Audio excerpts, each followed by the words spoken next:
কোন বিক্রিয়ার ক্ষেত্রে কেপি গ্রেটার দেন কেসি হবে? প্রশ্নটা বরিশাল বোর্ড 2025 সালে আসছে।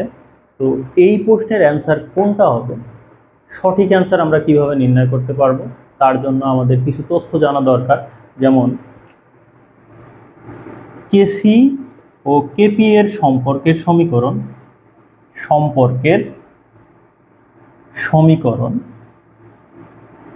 কেপি সমান কেসিআরটি del N.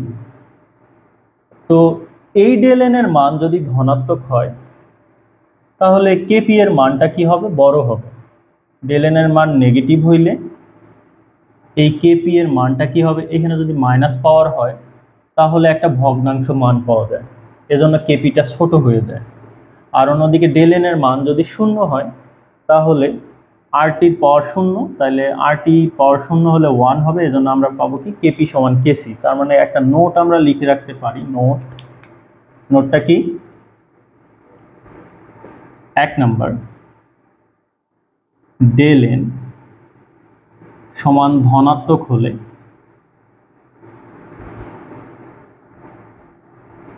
KP greater than কেসি। 2 নাম্বার ডেল এন শূন্য হলে কেপি সমান কি হবে, কেসি হবে। আর 3 নাম্বার হলো ডেল এন যদি কি হয়, ঋণাত্মক হয়, কেসি গ্রেটার দেন কেপি হবে।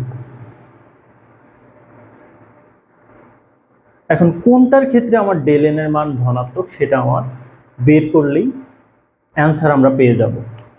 তো প্রথম অপশনটা যেটা, একটা জিনিস আমরা দেখি সেটা হলো ডেল এন সমান কি। ডেল এন সমান গ্যাসীয়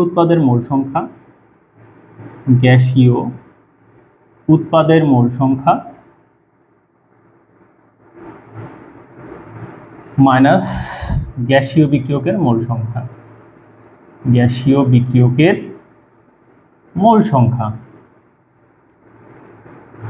তো প্রথম যে অপশনটা আছে ক নাম্বার, আমাদের নাইট্রোজেন গ্যাস 1 মোল নাইট্রোজেন গ্যাস 3 মোল হাইড্রোজেন গ্যাস বিক্রিয়া করে 2 মোল অ্যামোনিয়া গ্যাস উৎপন্ন করে। তো আমার বিক্রিয়ক আছে 1 মোল নাইট্রোজেন ও 3 মোল হাইড্রোজেন, আর উৎপাদ আছে 2 মোল অ্যামোনিয়া গ্যাস। তার মানে 4 মোল কি আছে, 1 আর 3 4, নাকি 4 মোল কি আছে, বিক্রিয়ক আছে। তাহলে ডেল এন এর মান এখানে হবে 4 উৎপাদের মোল সংখ্যা মাইনাস বিক্রিয়কের মোল সংখ্যা মানে -2। তো এই ক্ষেত্রে তাহলে আমরা পাবো কি, যেহেতু ডেল এন এর মান ঋণাত্মক হয়েছে তাহলে কেসি গ্রেটার দেন কেপি হবে। দ্বিতীয়টা আমাদের খ নাম্বার যে অপশন আছে সেই অপশনটা যদি আমরা লক্ষ্য করি, 2 মোল সালফার ডাইঅক্সাইড ও 1 মোল অক্সিজেন বিক্রিয়া করে 2 মোল সালফার ট্রাইঅক্সাইড গ্যাস উৎপন্ন করে। তার মানে 2 মোল আর 1 মোল বিক্রিয়ক, আর এখানে 2 মোল উৎপাদ। তাহলে ডেল এন এর মান হবে 2 - 3। এক্ষেত্রেও -1 আসে, তার মানে এক্ষেত্রেও কেসি গ্রেটার দেন কি হবে, কেপি হবে। গ নাম্বার যে অপশন আছে সেই অপশনটা যদি আমরা লক্ষ্য করি তাহলে সেটাতে আছে কি, 1 মোল হাইড্রোজেন 1 মোল আয়োডিন বিক্রিয়া করে 2 মোল এইচআই উৎপন্ন করে। তার মানে 1 মোল হাইড্রোজেন 1 মোল I2 2 মোল এইচআই উৎপন্ন করতেছে। তার মানে বিক্রিয়ক আছে 2 মোল, ডেল এন এর মান এখানে কি হবে, 2 - 2 = 0। তার মানে এই ক্ষেত্রে আমরা পাবো কি, কেপি সমান কেসি পাবো। এই যে আমরা ডেল এন এর মান 0 হইলে কি, কেপি সমান কেসি।